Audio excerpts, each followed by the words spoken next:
Hi friend, जय गोपाल ने जय श्री कृष्ण। केम छो बधा? आई होप बधा मजामां छो ने जो मैं मजामां छीए। અને આજે છે બુધવાર ને જો અમારા જસભાઈ ઉઠી ગયા, નાઈ ધોઈને તૈયાર થઈને મંદિરે જઈ આવ્યા અને હવે જો દૂધ પીવે છે.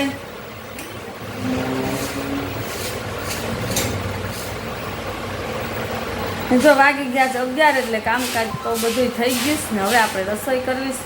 જો બહાર પાણી આવ્યું છે એટલે સાવણો લાગે છે. અમારા કોમલબેન મંડાણા સાહેણેથી. તો હાલો હવે આપણે રસોઈ કરી લઈને, છોકરાઓને સ્કૂલ હોય નહીં એટલે હવે મોડું થાય છે. 10:30 વાગે ફ્રી થતા હતા 11 વાગવા માંડ્યા, કેમ કે હવે છે વેકેશન. તમારા વંશભાઈને વેકેશન નથી, એ ગયો આંગણવાડીએ. તો બસ જો હમણાં 12 વાગશે ને 1 કલાક પછી આવી જાહે. ને જો અમારા વિધિબેન થોડું ઘણું કામ કરાવીને ફ્રી થઈ ગયા છે. કેમ વિધિ શું કરતી હતી તું? ઝાડવાનું પાણી પાયું? સરસ લ્યો. શેમાં છાંટ્યું? ઝાડવામાં? એમથી શું થાય? એવું હોય? ઠીક.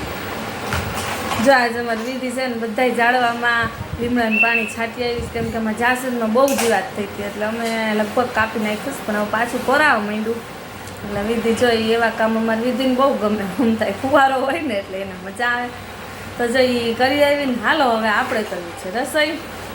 ચાલો તો 12:30 વાગી ગયા છે અને જમવાનું થઈ ગયું છે તૈયાર. ને આજે જમવામાં બનાવ્યું છે જો ભીંડા બટેટાનું શાક, ને આમાં છે રોટલી, ને આમાં છે દાળ, ના બનાવી છે લાપસી. જેને ભીંડા બટેટાનું શાક ને રોટલી ખાવો હોય રોટલી, ને જેને દાળ ને લાપસી ખાવો હોય દાળ ને લાપસી, કેમ કે છોકરા ન ખાય દાળ ને લાપસી. અને જો વિધિબેન અમારા જમવા બેસી ગયા છે. મારી એની સ્પેશિયલ જગ્યા ટીવી જોતા જોતા ખાવાનું. વંશભાઈ હજી અમારા આંગણવાડીએથી આવ્યા નથી એટલે આવે એટલે આપણે જમવા બેસી જાય. જસ તારે કઈ બેવું? હા તો હાલો, હમણાં વંશ આવે ને કાકાની આવે ને એટલે આપણે બેસી જાય જમવા. બસ જો 4 વાગ્યા ને આપણે આરામ થઈ ગયો છે ને હવે જો બેસી ગયા છે ચાયણા લઈને, કેમ કે 4 બાજકા થઈ ગયા છે ને 6 બાજકા બાકી આજે થઈ જાય ને આજે પૂરા કરી નાખીએ. જો વિધિન જસ અમારે નાસ્તો લઈ આવ્યા, કેમ કે વેકેશન છે એટલે હવે નાસ્તો તો જોઈએ જ, કાંઈક ને કાંઈક કાવી દી. હું આમ બસ જો ટીવી જોવાય છે ને નાસ્તો થાય છે. ના અહીંયા કોમલ કપડાં સકેલતી હતી ના આપણે ચાલુ છે જો ચાયણા. હાલો તો આપણે આપણું કામ કરવા માંડીએ. તો 8 વાગી ગયા ને જો આપણે આ 4 બાજકા થઈ ગયા. 6 હતા તો ને હવે બસ જો આ 2 બાજકા બાકી રહ્યા ને આ થોડાક ચોથા બાજકાના રહ્યા છે. તો લગભગ કાલ તો હવે બધાય ઘઉં પૂરા થઈ જાય, કેમ કે 3 બાજકા તો ભરી દીધા ટીવેલ દઈને ને 4 આ ને હવે 2 રહ્યા. હાલો તો હવે ઘઉં મૂકી દીધા ને જો અહીંયા થઈ ગયું જમવાનું તૈયાર. કમલે કરી નાખ્યું તો જમવામાં બનાવી છે ભાજી, પાલકની ભાજી બનાવી છે ને આમાં બનાવી છે ભાખરી.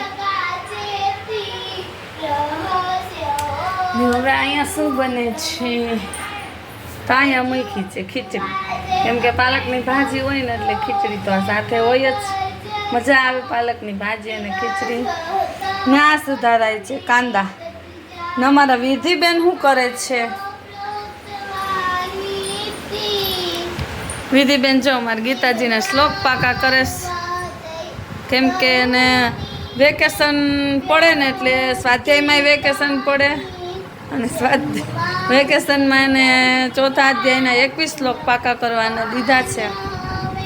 એટલે અત્યારે તો વાંચે છે, પાકું થાય એટલું સાચું પણ તોય વચાય એ ઘણું છે.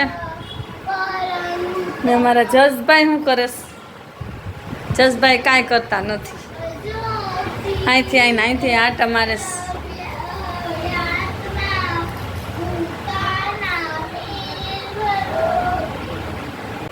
તો 11 વાગી ગયા ને આપણે જમી લીધું છે અને ઘઉંની સાફ સફાઈ થઈ ગઈ ને બસ જો હવે આપણે ફ્રી થઈ ગયા અત્યારે.